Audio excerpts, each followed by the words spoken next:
as I mentioned in the beginning, we have this 3 parts to the Write the Damn Book program, and I really thought they were instrumental in me helping myself organize my book. And the first one, as I mentioned, was why. You know, and partly that's like, okay, well, who am I going to write it for, and why are they going to want to read it? You know, not only why am I writing it, but why are they going to want to read it?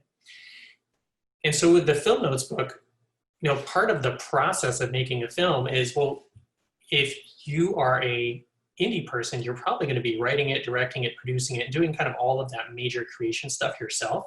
And so really learning how to be strong, or at least kind of equal in all parts of that, is difficult, because you might be a talented writer, but you're not necessarily organizing groups of people on a daily basis, and you don't really know how to do that.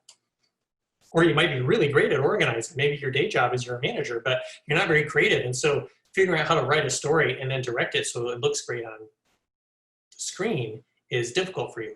So having that book, film notes, around writing as the first section, directing as the second, and production or producing as the third, not only is that the kind of arc that you go through, because generally you start by writing a story and then you figure out, you know, all the directing decisions, and then you go into actual production and you do it. But again, it enabled me to answer that question of why. Well, people are going to want to read my book because it answers all 3 of those aspects of filmmaking, not just one or the other. You can buy lots of books on screenwriting. You can buy lots of books on directing, and there's a ton of books on both producing and all different manner of production for film, both studio film, indie film, you know, low budget, no budget, everything in between. What I wanted to do was give people a book that they could throw in their bag, take it with them, and kind of use it, as I mentioned, like a manual. It's not so much a book that you sit down and you read it from cover to cover. It's more of, you go to the table of contents and you say, oh, I've heard of beats, but I don't really know what those are. And I don't mean Beat to Eat or Beats by Dre, the headphones. A beat is a story element. So if you have a scene where people are laughing and then they start crying, that's a beat change. So the beat went from joy to sorrow.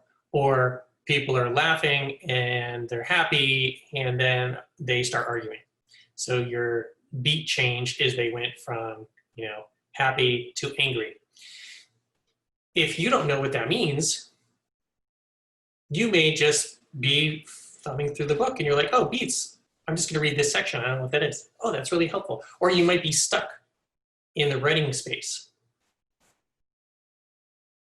I think I wanna complicate my story by putting another element in. That's called a subplot. I don't really know how to do that.